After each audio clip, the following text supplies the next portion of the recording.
Hello students, मैं सुधांशु स्वागत करता हूं आपका आशीष तिवारी यूट्यूब चैनल पर। आशा करता हूं कि आप सभी अच्छे होंगे। मैं इस चैनल के माध्यम से आप सभी के लिए लेकर आया हूं एक वीडियो लेक्चर सीरीज जो कि बेस आपके बीए प्रोग्राम के फिफ्थ सेमेस्टर की हिंदी के प्रमुख संस्थाएं एवं पत्र पत्रिकाएं सब्जेक्ट नाम की एक इम्पोर्टेंट किताब पर, जो कि आपका डिसिप्लिन स्पेसिफिक इलेक्टिव यानी कि आपका DSE का सब्जेक्ट है। तो स्टूडेंट, अगर आप ड्यू, सोल, रेगुलर ये किसी और यूनिवर्सिटी से सब्जेक्ट पढ़ रहे हैं तो ये सीरीज आपके लिए बहुत ही उपयोगी साबित होने वाली है, क्योंकि इसमें हम हर चैप्टर को सिंपल भाषा में समझेंगे, इंपॉर्टेंट कॉन्सेप्ट्स को ब्रेक डाउन करेंगे और एग्जाम पॉइंट ऑफ व्यू से भी डिस्कस करेंगे। तो स्टूडेंट, अगर आप ड्यू, सोल, रेगुलर, एनसी वेब एंड अदर किसी के भी सब्जेक्ट को समझना चाहते हैं आसानी से, तो चैनल को सब्सक्राइब कर लीजिएगा, वीडियो को लाइक कर लीजिएगा और अपने दोस्तों के साथ शेयर करना ना भूलें। एंड सोल से रिलेटेड डेली अपडेट्स के लिए आप सभी हमारा व्हाट्सअप चैनल फॉलो कर लीजिएगा। तो चलिए शुरू करते हैं। मैं आपका स्वागत करता हूं बीए प्रोग्राम के फिफ्थ सेमेस्टर की हिंदी की प्रमुख संस्थाएं एवं पत्र पत्रिकाएं सब्जेक्ट के यूनिट नंबर 3 के चैप्टर नंबर 3 के इस वीडियो लेक्चर में। इससे पहले की वीडियो में हमने सेकंड यूनिट के इंपॉर्टेंट टॉपिक्स डिस्कस किए थे और आज की वीडियो में हम बात करेंगे हमारे यूनिट नंबर 3 के चैप्टर नंबर 3 के बारे में, जिसमें हम बात करेंगे हिंदी के विकास में पत्र पत्रिकाओं के योगदान के बारे में। तो स्टूडेंट, क्या आपने कभी सोचा है कि अगर हिंदी पत्र पत्रिकाएं न होती तो आज हमारी भाषा, साहित्य और समाज का स्वरूप कैसा होता? तो आज हम जानेंगे कि कैसे हिंदी की जो पत्र पत्रिकाएं हैं उन्होंने न केवल साहित्य को समृद्ध किया बल्कि समाज और राष्ट्र को भी एक नई दिशा प्रदान की है। तो चलिए इस चैप्टर की जो हम शुरुआत कर लेते हैं वो हम सबसे पहले एक छोटी सी प्रस्तावना से कर लेते हैं। तो सबसे पहले हम एक छोटी सी प्रस्तावना देख लेते हैं।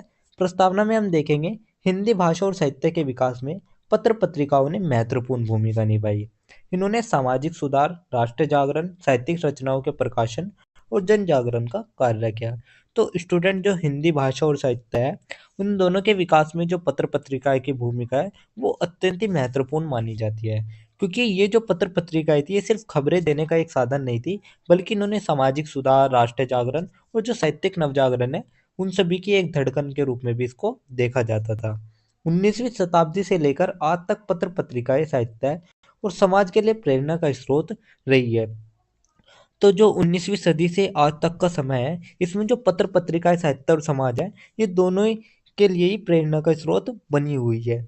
तो स्टूडेंट, आप कल्पना कीजिए उस दौर की जब न टीवी था न इंटरनेट था, तो लोग किसी बदलाव की आवाज़ सुनना चाहते थे और वही आवाज़ बनी हमारी हिंदी पत्र पत्रिकाएं।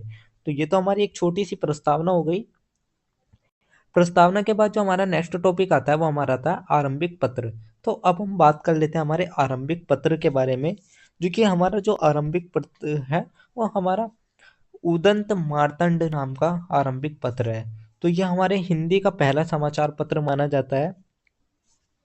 इसका जो प्रकाशन हुआ वो 30 मई 1826 कलकत्ता से हुआ था और इसके संपादक है पंडित जुगल किशोर शुक्ल। जैसे कि आप देख सकते हैं ये हमारे जुगल किशोर शुक्ल जी है। उन्होंने हिंदी भाषा को समाचार और ज्ञान देने के लिए उदंत मार्तंड पत्र की स्थापना की थी। तो 30 मई 1826 को कलकत्ता से प्रकाशित उदंत मार्तंड हिंदी का हमारा पहला समाचार पत्र माना जाता है और इसके जो संपादक थे वे हमारे पंडित जुगल किशोर शुक्ल जी थे, जिन्होंने इसे जनता तक पहुंचाने की कोशिश करी। और इसका जो उद्देश्य रखा गया था वो उद्देश्य यही था कि हिंदी भाषा को समाचार और ज्ञान देना। लेकिन इनके सामने एक समस्या थी, वो समस्या थी आर्थिक कठिनाई और पाठक वर्ग की कमी के कारण जल्दी बंद हो गया। तो जो आर्थिक कठिनाई और पाठक वर्ग की कमी थी उन सभी के कारण इनको ये समाचार पत्र बंद करना पड़ा, लेकिन इसने एक नया इतिहास रच दिया था। तो जैसे कि एक दीपक अंधेरे में जलता है, वैसे जो उतंत मार्तंड पत्र था उसने हिंदी पत्रकारिता है उसकी लौ जला दी थी। तो ये तो हमारा प्रथम हिंदी का पहला समाचार पत्र होगा उतंत मार्तंड। इसके बाद जो हमारा नेक्स्ट टॉपिक आता है वो हमारा आता है बंगदूत।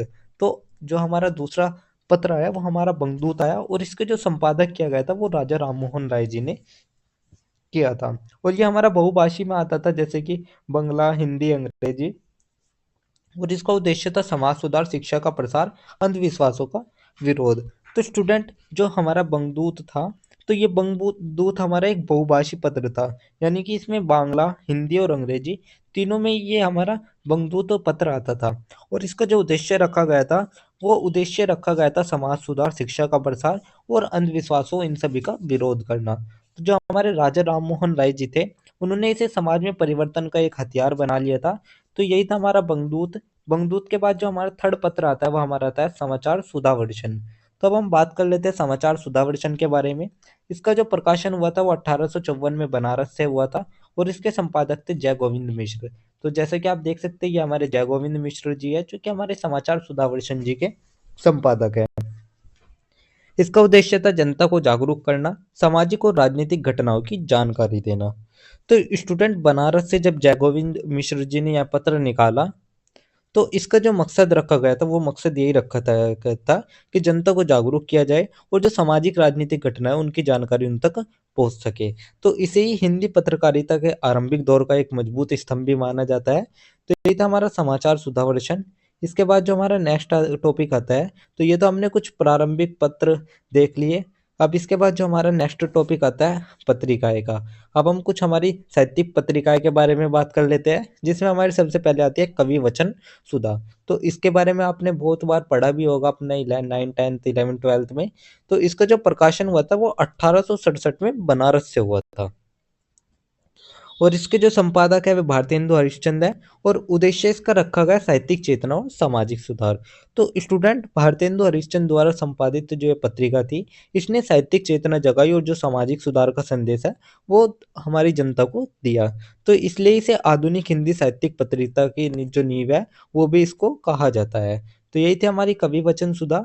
इसके बाद जो हमारा नेक्स्ट आता है पत्रिका है वो हमारी आती है हिंदी प्रदीप। हिंदी प्रदीप के बारे में बात कर लेते हैं। इसका जो प्रकाशन हुआ वो 1870 में इलाहाबाद से हुआ और इसके जो संपादक थे वे बालकृष्ण भट्ट जी थे। जैसे कि आप देख सकते हैं कि हमारे बालकृष्ण भट्ट जी है, इन्होंने ने हमारे हिंदी प्रदीप की संपादन किया था और इसकी विशेषता थी राष्ट्र आंदोलन को बल दिया, सामाजिक राजनीतिक चेतना जगाई। तो इलाहाबाद से जो प्रकाशित ये पत्र था ये बालकृष्ण भट्ट जी ने निकाला था, जिसका नाम था हिंदी प्रदीप और इसने ही राष्ट्र आंदोलन को बल दिया और सामाजिक राजनीति को चेतना को प्रज्वलित किया। तो यही था हमारा हिंदी प्रदीप। इसके बाद जो हमारा थर्ड आता है वह आता है हमारा ब्राह्मण। तब हम बात कर लेते हैं ब्राह्मण के बारे में। तो इसके जो संपादक रहे वे थे प्रेमगन लाला श्रीनिवास दास के नाम से भी जाना जाता है। तो इसका उद्देश्य उन्होंने रखा धार्मिक सामाजिक सुधार, हिंदी गद्य और कविता को बढ़ावा देना। तो जो लाला श्रीनिवास दास जी था उन्होंने प्रेमगन संपादित किया और उसका उद्देश्य रखा कि जो धार्मिक सामाजिक सुधार है वो हो सके और हिंदी गद्य व कविता को इन्होंने साथ साथ प्रोत्साहन दिया। तो यही था हमारा ब्राह्मण पत्रिकाई। इसके बाद हमारी जो नेक्स्ट आती है वो हमारी आती है सरस्वती। अब हम बात कर लेते हैं सरस्वती पत्रिका के बारे में, जिसका जो प्रकाशन हुआ था वो 1900 ईस्वी में हुआ था इलाहाबाद से और इसके जो प्रथम संपादक माने जाते हैं वे हमारे महावीर प्रसाद द्विवेदी जी माने जाते हैं। योगदान क्या रहा सरस्वती का? योगदान रहा हिंदी साहित्य के द्विवेदी युग की नींव रखी, नए कवि लेखकों को मंच मिला।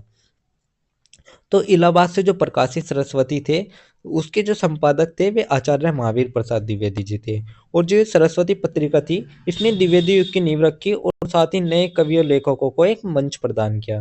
तो ये जो पत्रिका थी इसने हिंदी साहित्य में नई दिशा और गंभीरता लाने वाली मानी हो जाती है। तो इसलिए इसको रखा गया सरस्वती पत्रिकाएं। तो ये तो हमने आपको कुछ आरंभिक पत्रिकाएं बता दी। इसके बाद जो हमारा नेक्स्ट टॉपिक आता है वो हमारा आता है हिंदी के विकास में प्रमुख पत्रकारों का योगदान। तो अब हम बात कर लेते हैं प्रमुख पत्रकारों के योगदान के बारे में। तो उन महान पत्रकारों की जिन्होंने अपने लेखन से हिंदी को नई पहचान दिलाई है, जिनमें हमारा सबसे पहले जो नाम आता है वो हमारे भारतेंदु हरिश्चंद्र जी का आता है। तो भारतेंदु हरिश्चंद्र जी का नाम क्यों आता है वो भी हम देख लेते हैं। क्योंकि भारतेंदु हरिश्चंद्र जी का नाम इसलिए आता है क्योंकि इनको आधुनिक हिंदी साहित्य के जनक भी माना जाता है। तो 1850 ईस्वी में इनका जन्म हुआ था लेकिन 1885 ईस्वी में इनकी मृत्यु हो गई थी। तो जैसे कि आप देख सकते हैं ये हमारे भारतेंदु हरिश्चंद्र जी है। इन्होंने कवि वचन सुधा और अन्य पत्रों से साहित्य व समाज सुधार को बढ़ावा दिया। तो जो आधुनिक हिंदी साहित्य के जनक कहे जाने वाले हमारे भारतेंदु जी है, उन्होंने कवि वचन सुधार और अन्य पत्रों से साहित्य व समाज को सुधार को जो बढ़ावा है वो उन्होंने दिया। साथ ही उन्होंने अंग्रेजी शासन की आलोचना की और राष्ट्रवाद का प्रचार भी उन्होंने किया, जिससे कि जो राष्ट्रवाद है वो मजबूत बना। तो यही था हमारे भारतेंदु हरिश्चंद्र जी। इसके बाद जो हमारे नेक्स्ट आते हैं हमारे आता है आचार्य महावीर प्रसाद द्विवेदी जी, जिनका जन्म हमारा 1864 ईस्वी में हुआ था और 1938 में इनकी मृत्यु हो गई थी। तो जो आचार्य महावीर प्रसाद द्विवेदी जी है ये हमारे सरस्वती पत्रिका के संपादक माने जाते हैं और उन्होंने साहित्य को गंभीरता और आधुनिकता से भी जोड़ा था। तो सामाजिक सुधार, राष्ट्रवाद और साहित्यिक गंभीरता पर इन्होंने बल दिया और हिंदी को आधुनिकता और उपयोगिता से उन्होंने जोड़ा। तो जो सामाजिक सुधार और राष्ट्रवाद और साहित्यिक अनुशासन है, उन सभी पर इन्होंने जोर दिया और उन्होंने हिंदी को उपयोगी भाषा के रूप में भी एक स्थापित किया। तो यही थे हमारे आचार्य महावीर प्रसाद द्विवेदी जी। इसके बाद जो हमारे थर्ड नाम आता है वो हमारा आता है बाबू बाल मुकुंद गुप्त, जिनका जन्म हमारा 1865 ईस्वी में हुआ था और 1907 ईस्वी में उनकी मृत्यु हो गई थी। तो इन्होंने पत्रिका हिंदी प्रदीप और अन्य लेखन के माध्यम से ये सक्रिय रहे। साथ ही इन्होंने व्यंग और राजनीतिक चेतना के लिए प्रसिद्ध माने जाते हैं। तो जो हिंदी प्रदीप और अन्य पत्रिका है, उन सभी के माध्यम से सक्रिय रहे, जिससे इन्होंने व्यंग और राजनीतिक चेतना को जागृत किया। साथ ही उन्होंने ब्रिटिश सरकार की नीतियों की भी आलोचना की और उनकी नीतियों की एक तीखी आलोचना करके एक सामाजिक नींव भी उन्होंने रखी। तो ये थे हमारे बाबू बाल मुकुंद गुप्त जी। तो ये मैंने आपको कुछ 3 जो हमारे प्रमुख पत्रकार हैं, उनका योगदान हमने आपको बता दिया है। तो ये थे हमारे हिंदी के विकास में प्रमुख पत्रकारों का योगदान। इसके बाद जो हमारा नेक्स्ट टॉपिक आता है वो हमारा एक छोटा-सा निष्कर्ष आता है। तो अब हम ओवरऑल पूरे चैप्टर का एक छोटा-सा निष्कर्ष देख लेते हैं। निष्कर्ष में हम देखेंगे हिंदी पत्र पत्रिकाएं केवल साहित्य का माध्यम नहीं रही, बल्कि समाज और राजनीति को भी दिशा दी है। तो जो हिंदी पत्र पत्रिका है, उन्होंने केवल साहित्य को नहीं, बल्कि जो समाज और राजनीति है उसको भी एक दिशा प्रदान की गई है। साथ ही इन्होंने राष्ट्रवादी आंदोलन, सामाजिक सुधार और साहित्यिक नवजागरण में इनकी जो भूमिका है वो एक प्रमुख अतुलनीय भूमिका रही है।